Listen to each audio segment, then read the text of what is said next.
Why is it that when we speak up, we're aggressive, but when we stay quiet, we're intimidating? Make it make sense. Because it seems like no matter what we do, if we assert ourselves, we're too much. If we don't, we're not a team player. Y'all, black Americans are playing a cold ass game right now, and motherfuckers do not know what to do with this shit. When I tell y'all we got people lost in the motherfucking sauce, we got people lost in the motherfucking sauce, y'all. And you know what I think it is? You know why I think we got people lost? Because we all keep saying it, right? We all keep saying black Americans have this thing where we can telepathically communicate with each other. We don't have to talk. We don't gotta we don't gotta do none of that. Okay? We all reading the tea leaves. We all see what's going on, and we all thinking the same thing. It's like when we don't even know each other. We just be in a room together and something happened and we'd be like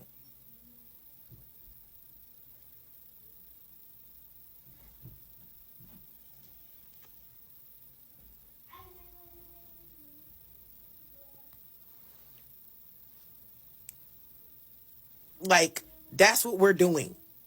And so you got people running around like we need to organize. We need to organize. Bitch, we already organized. We trying to figure out why the fuck you wasn't at the meeting. How'd you miss it? We need to plan. We need to get prepared. We already planned it. We already prepared. How the fuck did you miss it? That let us that lets us know that something real off with you. Cause how the fuck how you missing all the meetings? How you not getting the downloads that the rest of us is getting? Why are you disconnected from the source? Like, why you ain't got the thing that we all got, right? So they still running around trying to fearmonger, trying to throw shit on the wall, trying to get us outside. We not coming outside. I don't even feel like we need to explain why we not coming outside, because I feel like anybody that's really down with black American people know good and motherfucking well why we not coming outside. Like, I literally seen this video earlier today of this white woman, and she was explaining the whole thing. When I tell y'all that lady nailed that shit, that lady nailed that shit. Her whole take was completely accurate, even though I was like, come on now, you're a little too loud because you really calling the play. You need to shut the fuck out. But, you know, we're going to let you do what you do or whatever, because hopefully not too many people see this shit. I hate to say that. I want people's content to be seen, but not that one. Okay, because she was too accurate of what the fuck was going on. Okay. She even used, I like to compare things to like narcissistic relationships. She said black Americans have been in a narcissistically abusive relationship with the American government. So they know more about what is going on right now, and more about what the government is doing, and more about what tactics will be rolled out ahead of time, and they are already maneuvering. And she was even talking about the resting thing. She was like, they said resting, but it doesn't really mean resting, right? It's not, that's not what it means. But what it means is they not all outside with what the fuck they got going on. They not all outside talking. Okay, they know everything. Nobody needs to get up here and explain shit to them. They know more than all of us do. Because they have been dealing with this. She was like, basically the glimpse that we are receiving now of this system, they have seen the full head and tail of the beast a long time ago. Okay. So she was like, things that they're doing is not making sense to those who don't get it, and those who cannot fathom the depths of the depravity that they have experienced and have seen. And that's what black Americans are basically developing their strategy from.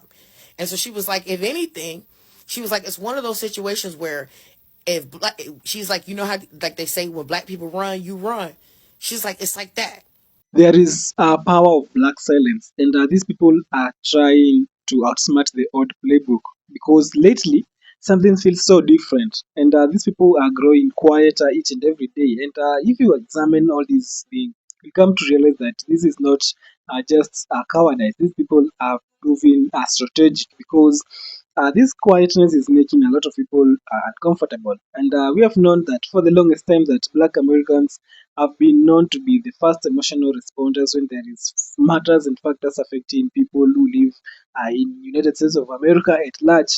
And also, For the longest time, we have known that black resistance was actually branded. People have always known that black people are visible, they are so loud, they are so emotional, and most importantly, they are all over the streets. And if you're not even doing that, people now have assumed that these people have stopped caring. But these people actually have started loving themselves more because they have seen that other races never come, never stand, even they never even dare to defend these people. So these people, it's not that they don't care; they just realize that they are supposed to love themselves as much as they have been loving you, and are trying to come and air out all the controversies and also things that have been affecting you. But what if this assumption was wrong? What if this silence is not surrender but a strategy? Let us get to know more about these black people's silence in this video. She's like, I'm not running until they run. They ain't running. If they not running, why the hell am I going to listen to someone telling me to run? If someone's telling me to run and I see that black Americans ain't running, I'm going to sit the hell down.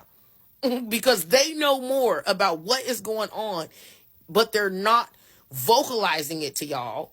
When honestly and truthfully, she was like, we black people shouldn't have to. They shouldn't have to. Black people shouldn't have to come out here and tell y'all what the fuck to do when really you're gonna argue with them and say they don't know what they're doing or what they're talking about. She's like, because basically that's what y'all do anyway. They're resting, they're not doing anything. She's like, they're doing a whole fucking lot. It's just not on Front Street. And I was like, girl, you better talk, girl. You better talk, because that's it.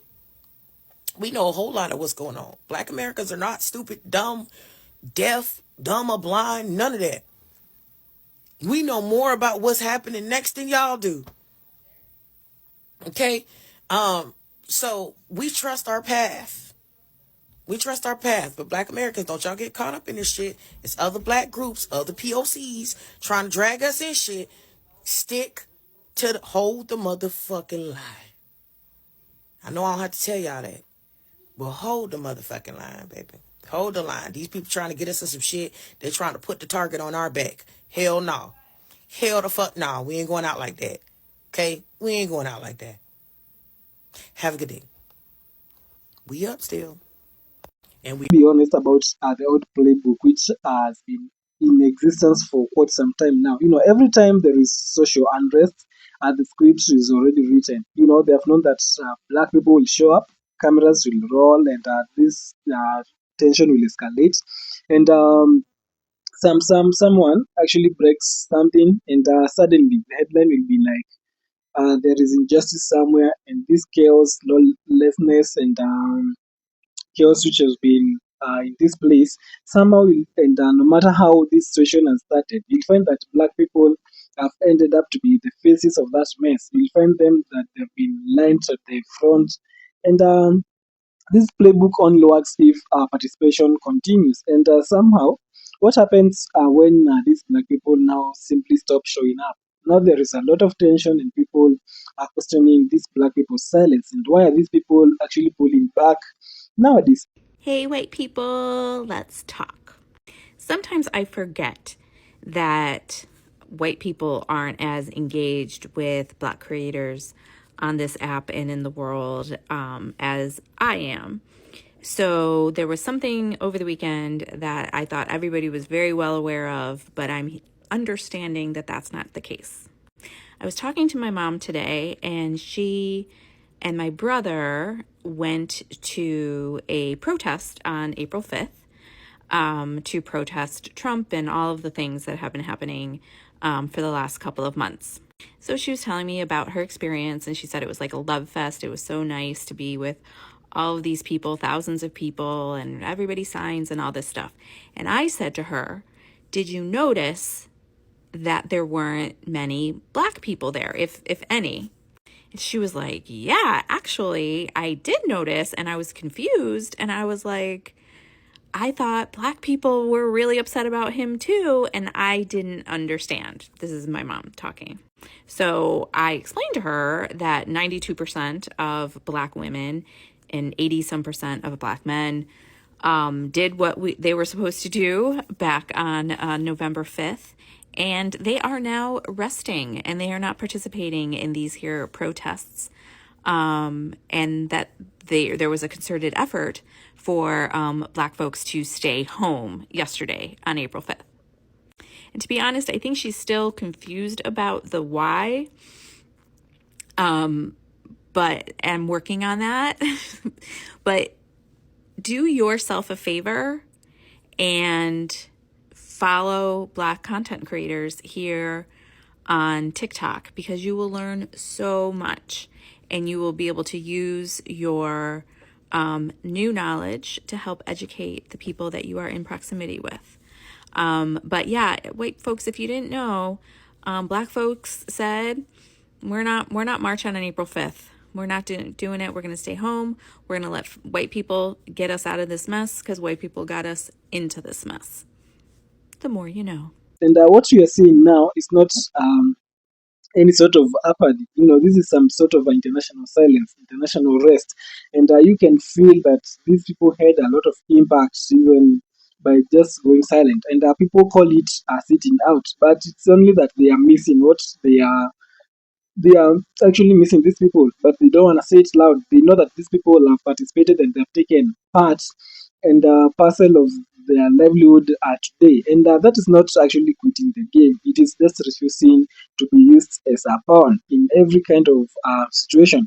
Because for generations, we have known that Black people were expected to be the ones who are the emotional engine for every kind of society, disrupt, disorder, and also movement.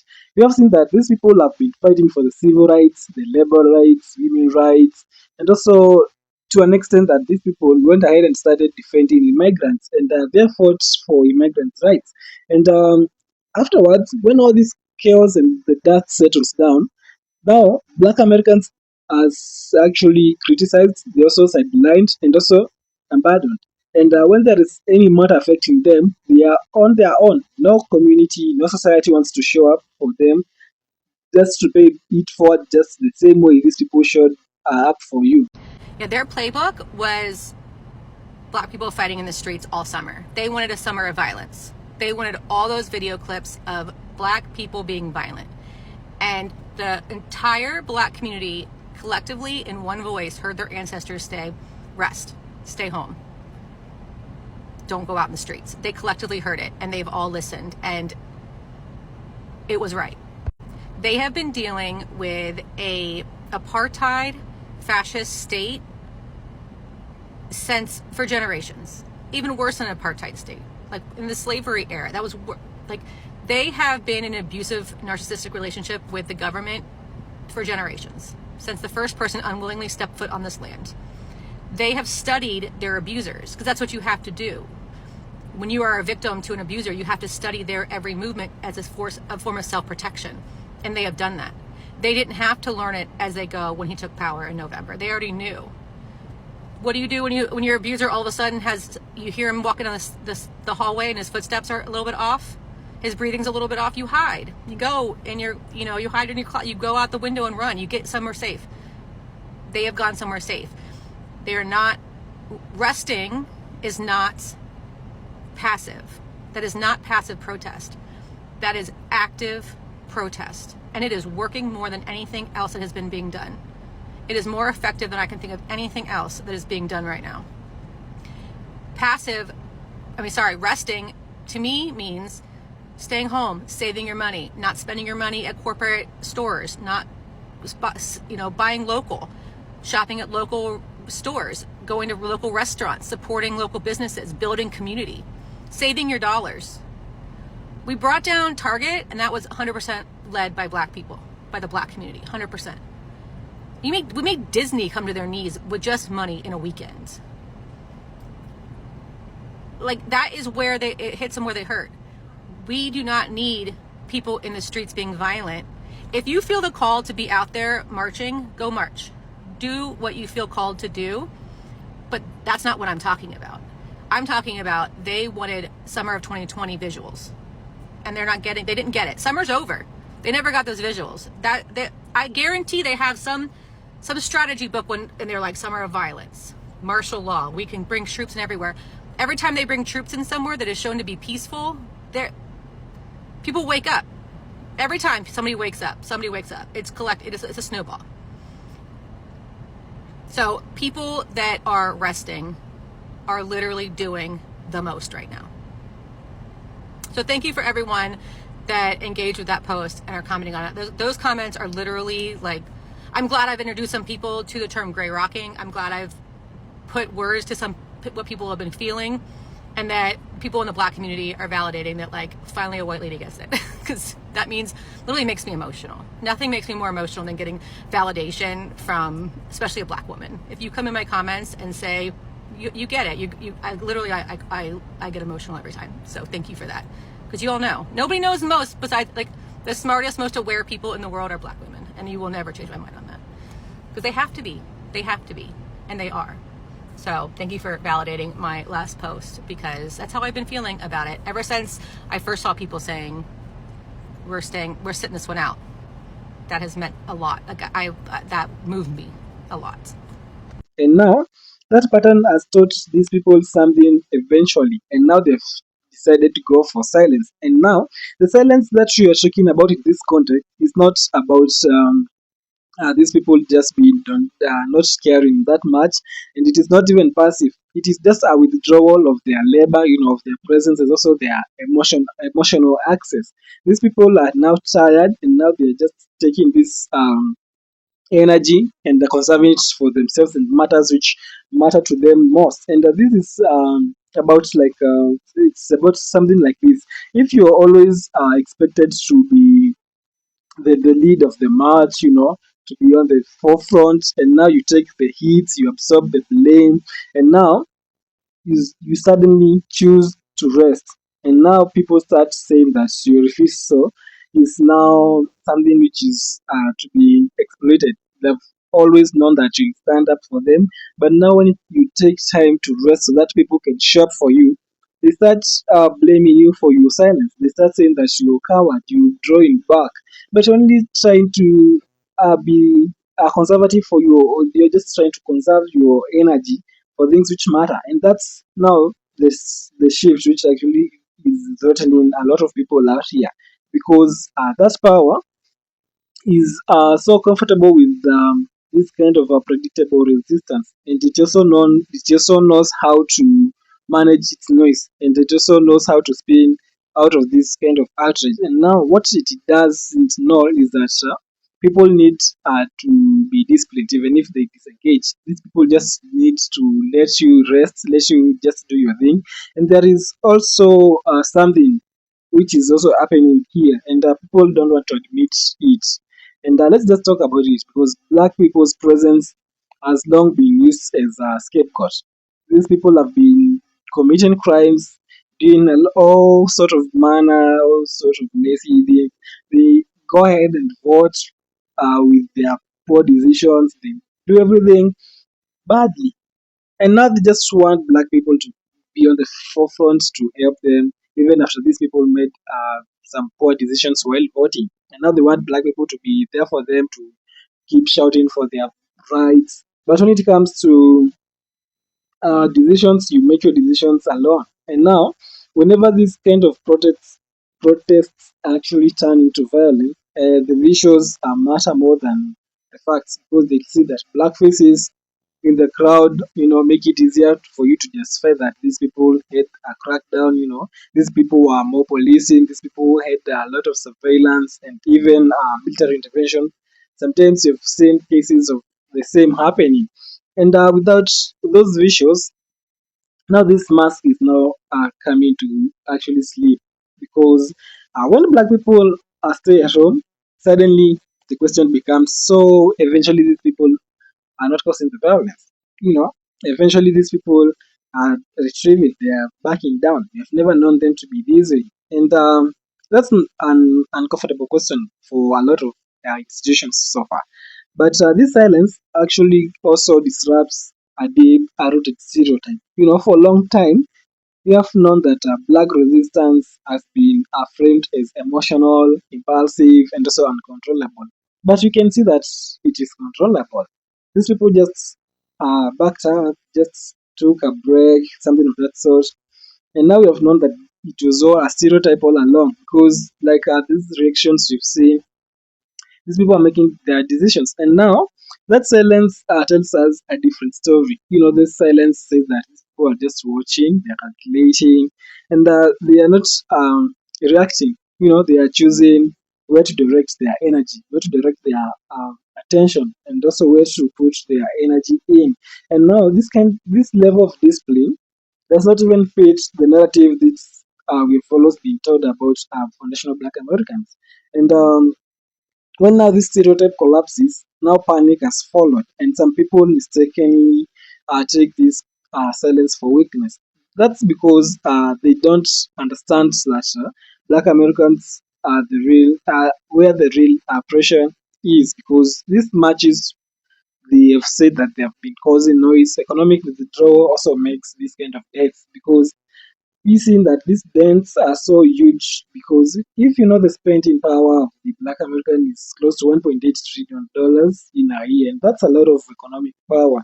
And now we saw that these people also want to direct their dollar into black-owned businesses so that they can support their growth. And now that kind of power, that kind of realization is actually making these people uncomfortable and easy, because now they know that they're not going to be in direct control of these Black Americans any longer. And now we've already seen how fast corporations actually fall, because this dollar actually starts to disappear. You've seen Target, Disney, and other major brands which were boycotted some times back in 2025, and we saw how those numbers were affected, the revenue and everything. And these people just said no chance. They just directed their thoughts flow, and they were so strong concerning their decisions. They did not back down. They just said, let's boycott these things, and we know what followed. Now, that's not accidental. This is leverage. These people have known that they got leverage, they got the numbers, they got everything that they have ever wanted. And now, instead of actually spending their energy performing this kind of resistance, their focus now shifts inward.